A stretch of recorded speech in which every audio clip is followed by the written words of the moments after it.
அஸ்ஸலாமு அலைக்கும்.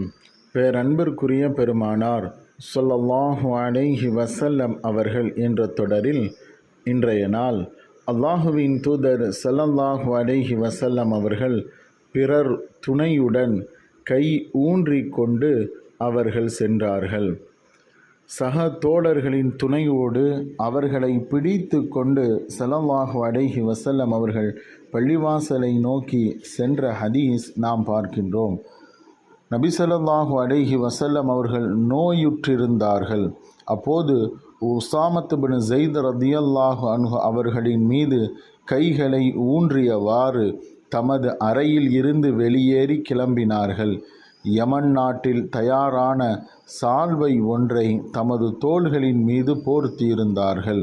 அந்த நிலையில்தான் மக்களுக்கு தொழுகை நடத்தினார்கள். இந்த நிகழ்வு நபிகளாரின் மரணத்திற்கு முன்பதாக அவர்களுக்கு நோய் ஏற்பட்டிருந்த போது நடந்த நிகழ்வாகும். ஸல்லல்லாஹு அலைஹி வஸல்லம் அவர்கள் அந்த நிலையிலேயும் அவர்கள் தொழுகையை விடவில்லை. அன்பர்களே, ஸல்லல்லாஹு அலைஹி வஸல்லம் அவர்களுடைய வாழ்வும் இறைவனுக்கு அவர்கள் செலுத்திய அந்த இறை கடமைகளும் அவர்களை கொண்டு ஈமான் கொண்ட நாம் பின்பற்றுவது நம் மீது கடமையாகும். அஸ்ஸலாமு அலைக்கும்.